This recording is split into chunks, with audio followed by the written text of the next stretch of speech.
नमस्कार। मैं प्रोफेसर सतीश चंद्र झा अपने चैनल में आपका पुनः स्वागत करते हैं।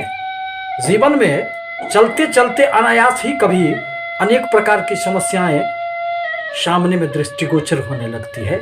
इसका एकमात्र कारण नवग्रहों के गोचरीय प्रभाव को माना जा सकता है, और खासकर जब भी इसमें राहु केतु का राशि परिवर्तन होता है, शनि देव का राशि परिवर्तन होता है, तो जहां कुछ व्यक्तियों के लिए जीवन में अनेक प्रकार की सफलताएं दृष्टिगोचर होती है, वहीं अनेक व्यक्तियों को संघर्ष की अधिकताएं देखी जा सकती है। उनके जीवन पथ पर अंधकार दिखाई पड़ने लगता है, क्योंकि ये ग्रह तो पापी होते हैं। राहु केतु का 12 अप्रैल 2022 को 18 महीनों के बाद राशि परिवर्तन होने जा रहा है।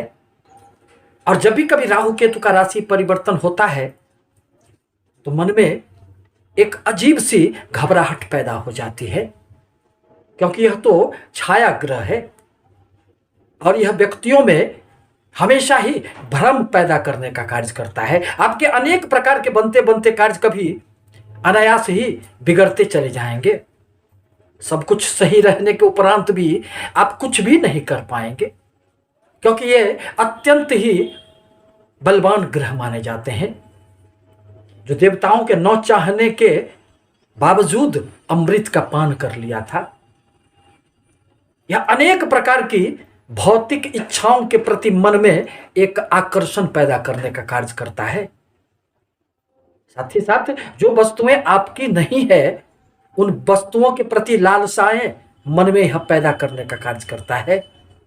परंतु राहु एवं केतु में सामान्यतः एक अंतर भी पाया जाता है कि राहुदेव जहां भौतिक सुखों के प्रति मन में आकर्षण पैदा करते हैं, व्यक्तियों को आकृष्ट करते हैं, वहीं केतु देव विरक्ति की भावनाएं भी मन में जागृत करने का कार्य करते हैं, क्योंकि उनमें किसी भी प्रकार की ज्ञान इंद्रियां नहीं है। अतः वह व्यक्ति को धर्म से भी जोड़ने का कार्य करता है। अतः जो धार्मिक व्यक्ति है उनके लिए केतु देव मोक्ष का प्रदाता माने जाते हैं। इन दोनों ग्रहों में जिस राशि अथवा जिस ग्रहों के साथ यह कुंडली में रहते हैं, उन्हीं के अनुसार फल देने लग जाते हैं और उनके फल को अत्यधिक वृद्धि कर देते हैं। जैसे एम्पलीफायर होता है, जो आपकी आवाज को दूर दूर तक पहुंचाने का कार्य करता है। दरअसल राहुदेव अभी 18 महीनों से वृषभ राशि में संचरण कर रहे थे और केतुदेव वृश्चिक राशि में, परंतु इन दोनों ग्रहों का वक्रगत अवस्था में राशि परिवर्तन होता है। अब वह राहुदेव जहां मेष राशि में, मंगल प्रधान मेष राशि में संचरण करेंगे, वहीं केतुदेव शुक्र की तुला राशि में संचरण करेंगे, जिसका सभी राशियों पर निश्चित रूप से कुछ न कुछ प्रभाव तो पड़ेगा ही। इसी संदर्भ में आज मैं धनु राशि के लिए उनके राहु केतु के प्रभाव का कुछ संक्षिप्त विवरण लेकर उपस्थित हुआ हूं। बृहस्पति प्रधान धनु राशि के व्यक्ति अत्यंत ही अपने जीवन पथ पर अपनी सफलताओं को प्राप्त करने वाले होते हैं, और जो एक बार मन में ठान लेते हैं उसे निश्चित रूप से पूरा करते हैं। उनमें थोड़ी सी धार्मिकता भी होती है, परंतु गुप्त रूप से अनेक प्रकार के क्रियाकलापों को वह संचालित करते रहते हैं। उनके लिए राहुदेव अभी 6ठे भाव में संचरण कर रहे थे। राहुदेव आपके पंचम विद्या बुद्धि संतान के भाव में संचरण करेंगे एवं केतुदेव आपके द्वादश स्थान से निकलकर आपके लाभ स्थान में प्रवेश कर जाएंगे। यह तो आकस्मिकता के ग्रह माने जाते हैं। अतः बुद्धि भाव में आकर राहुदेव आपको आपकी बुद्धि को तीक्ष्ण करने का कार्य करेंगे। आप अपने बुद्धि के बदौलत हर प्रकार के कार्यों को निश्चित रूप से सफलता तक ले जाने का प्रयास करेंगे और उसमें सफल भी होंगे, क्योंकि यह आपके जुगाड़ सिस्टम को इतना मजबूत कर देगा कि आप किसी भी तरह अपने कार्यों को निश्चित रूप से पूरा कर लेंगे।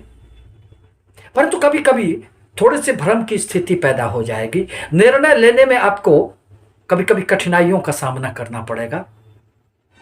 कार्य तो आप कर लेंगे, संचार माध्यमों से यदि आप जुड़े हैं, किसी भी प्रकार के सृजनात्मक कार्यों से जुड़े हैं, रचनात्मक कार्यों से जुड़े हैं, तो फिर आपके लिए यह राहुदेव तो वरदान साबित होंगे। परंतु संतानों के लिए थोड़ी सी यह समस्या पैदा करते हैं। छात्रों के लिए पंचम भाव में आकर धनु राशि के व्यक्तियों के लिए यह राहुदेव बहुत अधिक सुखद परिणाम देने वाले नहीं हैं। यह कभी भी छात्रों को कंसंट्रेशन नहीं बनने देते हैं, एकाग्रता में हमेशा ही बाधा देने का कार्य करते हैं।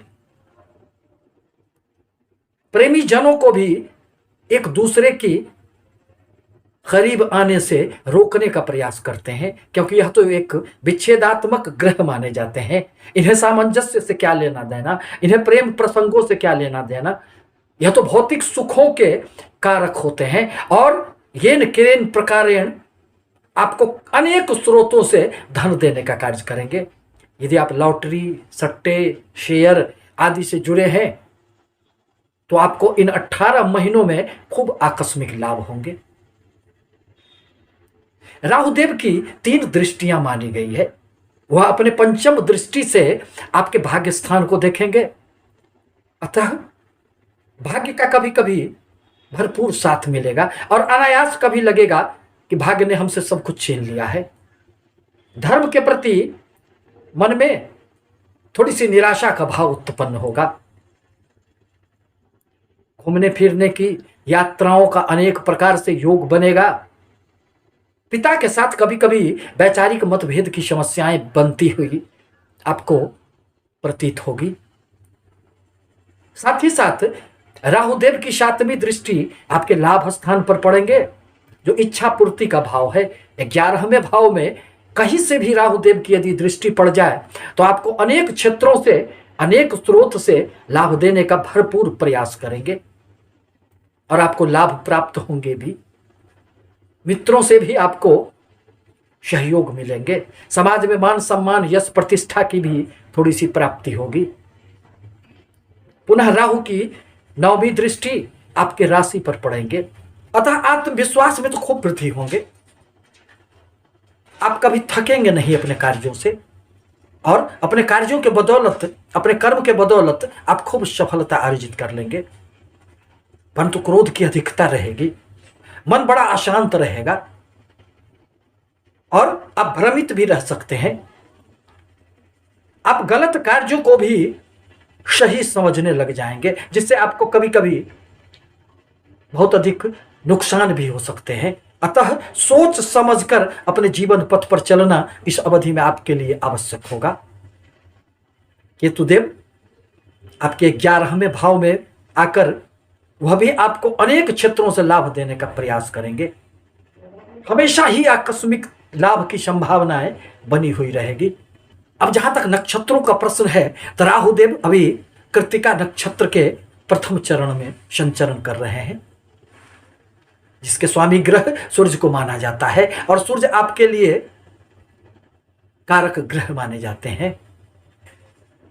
अतः इस अवधि में भी राहुदेव आपको बहुत अधिक नुकसान करने वाले नहीं है। पुनः वह शुक्र की भरणी नक्षत्र में प्रवेश कर जाएंगे। पुनः केतु के अश्विनी नक्षत्र के 4 चरणों से संचरण करेंगे।